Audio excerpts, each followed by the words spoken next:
It can't get any worse than that. Well, it can get worse. You can never say it won't get worse. There have been lower scores in first innings, but Australia were weighed, they were measured, and they were found wanting. I thought England have bowled superbly, especially in the first days of the last two test matches. They've really shown Australia's weakness to a moving ball, whether it's swinging or off the seam. They just weren't able to cope with it. And it just shows that our wickets back home and the Kookaburra ball produces flatter conditions. Doesn't move as much, doesn't seam as much. So the players don't have to move their feet as much. So as we've seen in this test series, the Australians have been caught out not getting behind the ball, not playing the ball close to their body. And that's one thing that we've got to look at moving forward when we play England again in the Ashes on England soil. They're going to produce that type of wicket again. We've got to make sure we're a little bit better prepared.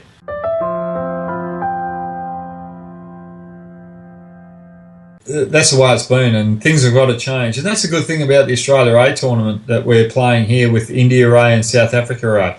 We're getting our younger players to play on foreign soil and preparing them for international cricket in those conditions. And I think we've got to be doing a lot more of that, because we want the hometown advantage, but we want it to be competitive as well.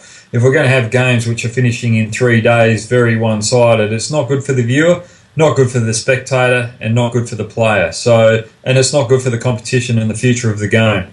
We really need to focus on that. And one of the Michael Atherton came out and said that they shouldn't be having any foreigners in county cricket. I agree with that in certain aspects, but you've got 18 teams, I think, in county cricket. It's a long list of teams there, and you do need foreign players to help out to make that competition stronger. And you need those foreign players to get used to those conditions to help make the game competitive.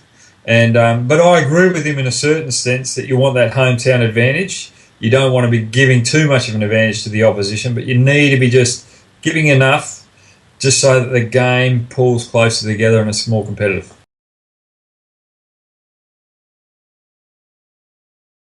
I had an inkling that he might leave out the end of the series or even the Australian summer next summer. He's only young, but he's 34, but I feel that he's in a body that's a little bit older than 34. I think he's got a few injury problems, and we've got to look at that. Full credit to the guy. He went to the Ashes. He didn't shy away from the fact that he's got problems, and he wanted to lead Australia. He wants to keep playing, there's no doubt about that, but it's just come to a situation where he can't keep going.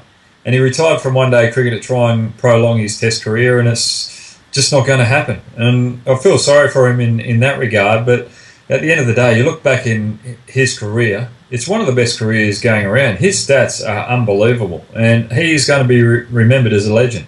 And so he should. That 300 at the SCG was phenomenal. 150 in India on his first test match, unbelievable. And I think he had 6 for 9 in a test match as well. So, and his records, I think he's third highest score of runs for Australia, I think, from recollection. So he's up there with the greats.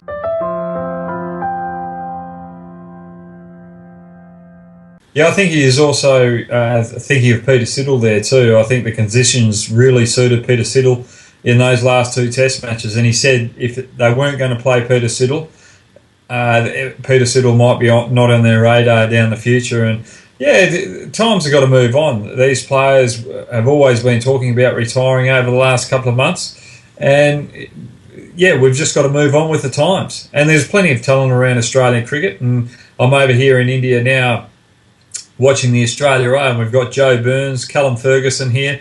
Cameron Bancroft's just made 150 in a 4-day competition, so he's thrown his name up there. Hanscom, Head, hopefully I've mentioned all of those, but we've got Ed Cowan there back home as well, who's opened for Australia before, done a very good job, and he's got the experience that he might be able to come into the test team as well.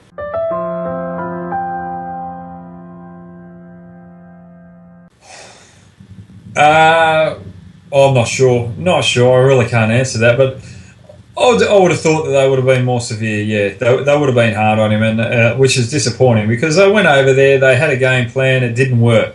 Now, right, the sun comes up tomorrow. What do you do about it? You can't change what's happened. What we can do about it is make sure, as I said earlier on, we prepare for the next time we go over there. Obviously, our plans weren't right. Our preparation wasn't right. When I say preparation wasn't right, they would have been prepared. They would have done as much as possible to make sure they did well in this test series, and it just didn't work. So we're just going to have to change our approach for the next time we face England on England soil.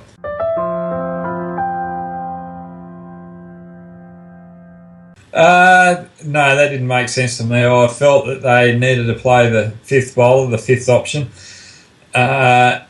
It's quite it's quite a difficult one because I've got the two Marsh boys who I'm very close with, and Adam Voges as well. All three of them are very close. So, if anything, I would have thought that they might have gone Shaw Marsh instead of Adam Voges.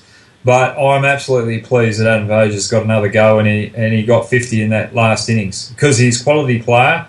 He's waited a long time for his opportunity, and he's finally got it. He's made 100 in the West Indies.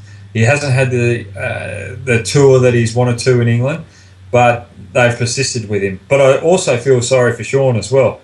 He gets an opportunity on a pitch that seems the ball's moved quite considerably. He's been unlucky twice.